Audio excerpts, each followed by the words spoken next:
saya tuh merenung, saya ini jadi apa ya? Iya. Sudah COVID, sudah kayak gini, nganggur. Selama perjalanan 6 bulan, tiba-tiba ada lowongan.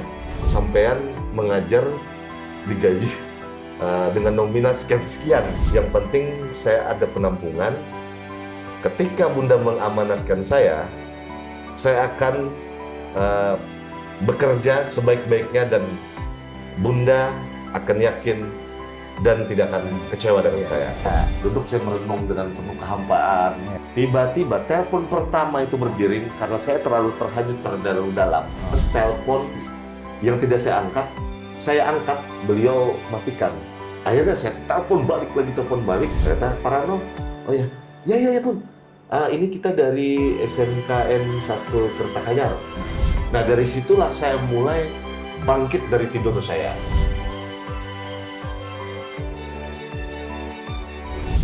Assalamualaikum warahmatullahi wabarakatuh. Oke, netizen Benua, selamat datang di acara kami. Terkadang kita dalam menghadapi satu masalah tuh kadang-kadang pernah kita merasa akan mentok. Pernah kan? Mentok tuh dalam artian kita memaksa pemikiran kita sendiri untuk memecahkan satu masalah. Kalau sudah mentok, solusinya adalah kita cari sudut pandang orang lain agar bisa menjadi tambahan referensi memecahkan masalah. Oke, hadir bersama kita hari ini salah satu tokoh gestar, tokoh yang tidak terkenal tapi penuh inspirasi. Hadir bersama kita Bapak Rano Welum. Selamat datang Bapak, yang alhamdulillah berkenan menghadiri kursi kami di sini untuk menggali berbagai inspirasi dari beliau terkait perjalanan hidup yang tidak gampang. Manusia tidak bisa kaku terhadap keadaan yang menimpanya. Harus lentur, harus berubah demi tuntutan zaman. Rano Welum. Apa kabar? Iya. Abangku tuh? Saya yang tanya. Karena saya host. Siap. Gitu. Yang pertama ingin kami tanyakan ini kan terkait perjalanan. Iya. Banting setir, seorang jurnalis lah yang harus tajam melihat permasalahan di masyarakat, akhirnya terjun ke dunia pendidikan. Melatar belakanginya itu apa, Mas?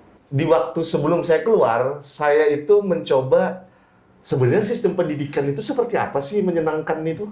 Nah, saya waktu itu sebelum saya keluar itu, saya coba mengolah program, namanya program kursus. Sebenarnya kursus itu, kursus sama seperti kursus-kursus yang lain. Tapi fokus saya lihat ternyata ketika ada acara kalender event di Kalimantan Selatan ya, kok begitu sulitnya ya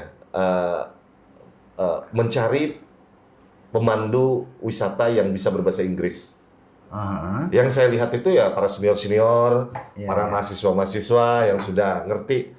Tapi tidak ada ya nih komunitas-komunitas masyarakat yang ketika wisatawan asing saya pengen berkunjung, baik itu dia backpacker atau guru rombongan di salah satu komunitas perkampungan atau desa, saya berpikir kok konsep pendidikan itu bisa ya dipakai, dan akhirnya saya membuat namanya kursus English Learning Host.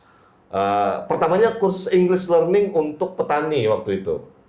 Nah, singkat cerita, kursus itu berkembang di desa dan juga di salah satu kelurahan dekat kediaman saya. Jadi ada 2 tempat, di Landasan Ulin Utara dan juga di Desa Kiram. Di desa fokusnya adalah untuk anak-anak petani. Nah, salah satunya penopang dari dunia pariwisata adalah harus sebagai pemandu wisata masyarakat itu sendiri. Ya, guide. Guide-nya itu kan, seorang tour guide lokal di situ yang paling setidaknya bisa berbahasa Inggris. Walaupun saya basicnya adalah orang pariwisata, tapi saya tidak mampu bekerja sendiri, ya kan? Nah, akhirnya saya berkolaborasi dengan teman-teman saya yang sudah lulus, yang membuka kursus juga, ternyata matching nih, lurus nih.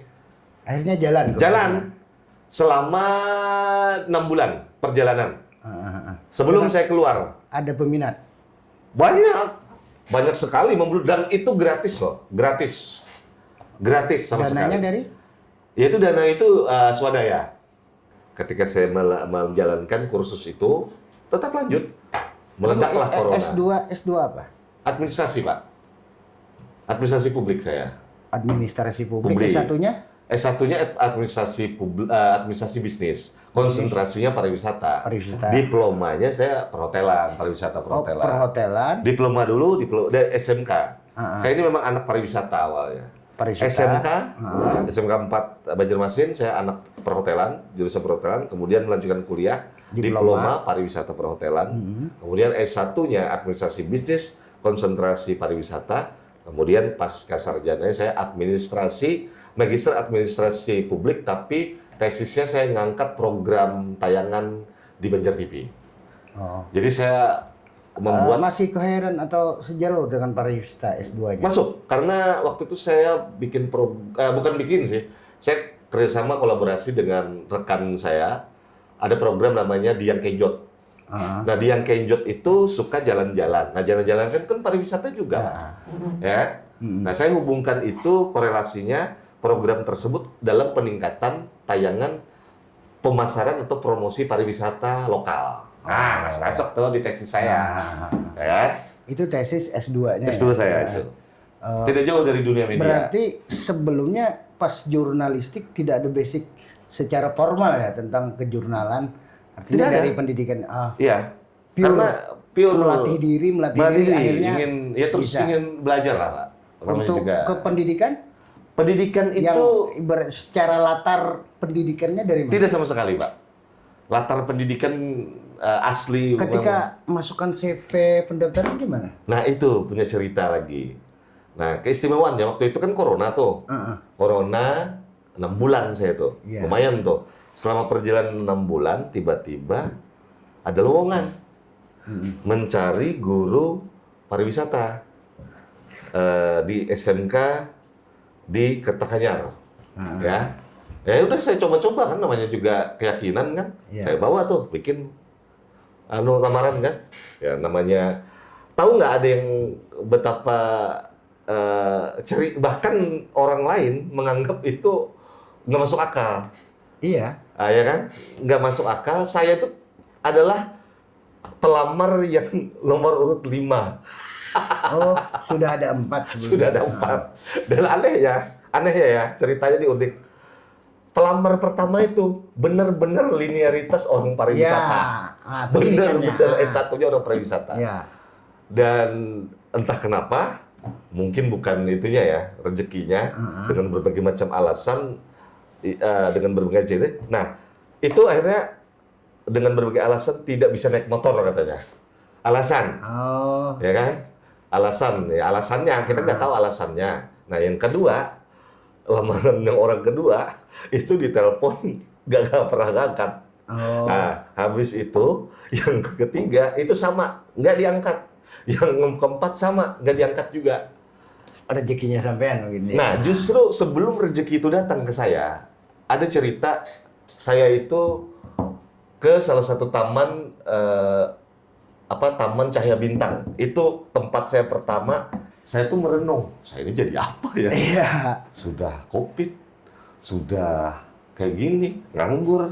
Iya, non-job ya. Non-job, ya kan? Nggak ada pekerjaan. Nah, itulah saya bilang rezeki itu bisa datang kapan saja dan tanpa kita duga, dan kata orang bahasa kayak the miracle, ya kan? Iya. Keajaiban.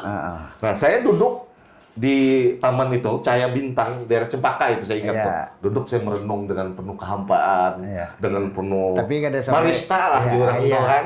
Tapi tidak sampai kesarungan. Kasarungan tidak ada. Tiba-tiba telepon pertama itu berdering karena saya terlalu terhanyut terlalu dalam. Entah itu saya tuh pos kosong. Telepon kedua, ini ada apa? Ternyata adalah telepon yang tidak saya angkat. Saya angkat, beliau matikan. Akhirnya saya telepon balik. Saya kira itu telepon, entah telepon saya penipuan atau apa ya. Telepon penipuan atau apa. Saya telepon balik, ternyata waktu itu ibunya ternyata lagi sholat. Dia telepon balik. Ternyata Pak Rano, oh ya, ya Bun. Ini kita dari SMKN 1 Kertakanyar. Kau bisa nggak besok hadir ke sekolah? Oh iya bisa Bun. Nah dari situlah saya mulai bangkit dari tidur saya, bangkit dari kemalangan saya kan. Waktu itu kan Malang itu kan masih kurang baik kan, zaman corona, apalagi kerjaan nggak ada kan. Gitu lah. Nah singkat cerita besoknya saya datang. Nggak ada singkatnya, itu panjang terus ceritanya. Saya datang. Ya nunggu kan berkas lamaran saya itu kan saya sertakan semuanya. Mantan penyiar, presenter televisi, jurnalis, kemudian tim pengelola proyek kursus bahasa Inggris, Uncle Birin itu, kita beri nama Uncle Birin itu kan. Kemudian memiliki grade pendidikan enggak pasca sarjana. Nah, yang akhirnya datang nih kepala sekolah, wawancara. Oke, setuju, mau? Ya. Yang menjadi keanehan, kenapa terkejut? Kok mau katanya? Sampean mengajar digaji dengan nominal sekian. Honor ya? Ya honor, karena waktu itu honor kan. Saya bilang kan lucu juga kan. Ya, saya bilang kayak gini. Yang penting Bun, saya ada penampungan. Itu pertama jawaban saya. Yang penting saya ada penampungan. Ketika Bunda mengamanatkan saya akan bekerja sebaik-baiknya dan saya yakinkan Bunda akan yakin dan tidak akan kecewa dengan saya. Ketika wawancara kan, Bapak meyakinkan akan ini. Yes. Dan itu terbukti nggak sampai hari ini? Karena sudah 5 tahun bekerja kan? Iya, ini 5 tahun bekerja. Ya itu tadi. Tidak mengecewakan, akan maksimal dan sebagainya tadi. Iya, itulah yang mungkin kenapa saya dididik oleh, yaitu tadi, saya tidak pernah akan lupa di mana saya dimulai dan dicipta. Pendidikan jurnalistik yang saya dapatkan di Banjar TV itu membuat saya ada perubahan. Yang pertama disiplin, bagaimana mengelola organisasi, kemudian bagaimana menciptakan inovasi. Yang kita ingat dulu kalau kita di media namanya ATM, amati, tiru, modifikasi. Nah itu yang saya ingat. Ternyata karakteristik media saya yang melekat hingga saat ini itu yang ternyata membawa saya kepada arah perjalanan saya hingga kini. Akhirnya setelah dan unik ya, sebelum saya 5 tahun, mengapa saya berani memakai ini? Karena saya bangga. Ini saya ceritakan, ini adalah selendang sakti saya bilang. Selendang sakti yang membawa saya ke gerbang Asia 0 rupiah. Berkat apa? Berkat yaitu tadi, berkat dari pengalaman saya di dunia jurnalistik. Yaitu tahun perjalanannya, saya diamanahkan menjadi guru pariwisata sesuai dengan surat lamaran yang diajukan kan. Perjalanan waktu, seiring perjalanan waktu, ya mengalir aja. Mengalir dengan jumlah siswa saya 26 siswa. Ya udah mengalir. Itu sampai saat ini ya kita masih hubungan baik dengan mereka. Kemudian di tahun 2022 ada salah satu program yang sebenarnya orang malas ikutnya karena sulit katanya. Saya coba di situ ada program membuat konsep. Sebenarnya kita sebagai guru tuh ngapain sih? Ketika Anda diposisikan sebagai jurusan kayak saya jurusan pariwisata, apa konsep Anda terkait pariwisata berdasarkan pembelajaran terhadap siswa? Ya udah karena basic kita orang media kan, ya pasti kan dasarnya adalah menulis kan. Ya udah saya ceritakan menulis, saya punya pengalaman ini, konsep saya ini, GSM namanya, Gerakan Sekolah Menyenangkan. Jadi saya yang itu akhirnya muncul setelahnya. Saya nggak tahu tuh GSM itu apa. Ternyata, oh itu yang sudah saya lakukan. Hanya bahasanya aja, cuma itu tadi sudut pandang itu aja dari bagaimana ternyata saya tulis dan saya lolos, Mas. Satu-satunya di Kalimantan Selatan, hanya saya satu-satunya lolos yang mewakili Kalimantan Selatan. Dan itu kebanggaan saya, dan ini saksi bisu, saksi di mana saya bisa sampai sekarang. Dan memiliki lisensi guru pariwisata top, saya akui top se-Indonesia. Mantap, mantap. Ya. Artinya Ya. ketika pendaftaran mendaftar itu Ya. optimal Hah? dan sampai detik ini belum ada yang mengecewakan kepala sekolah. Setidaknya saya berusaha lebih baik. Jadi saya melamar dan saya berjanji dan berusaha tidak mengecewakan dan berusaha. Oh, Ya kan? Oke. Akhirnya tahun 2022 saya dipanggil oleh Kementerian Pendidikan dan Kebudayaan Nasional untuk mengikuti program upskilling dan reskilling ke Batam hingga ke Singapura. Ke Singapura. Ya, berkatnya itu tadi menulis. Iya. Menulis, akhirnya ya itu tadi. Sekarang saya memiliki lisensi yang diakui oleh Kementerian Pendidikan dan hingga sekarang ya saya akhirnya berterima kasih dengan semua pengalaman dan tokoh-tokoh yang membentuk karakter saya, termasuk orang-orang yang ada di sekolah tempat saya bekerja saat ini. Oke, kalau begitu kita pindah fokus ke arah siswa. Iya.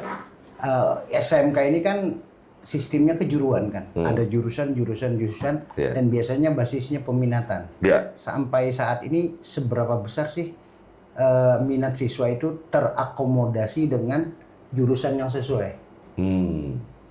Untuk sekolah Bapak aja. Oke. Secara pengalaman saya pribadi ya, Iya. observasi ya.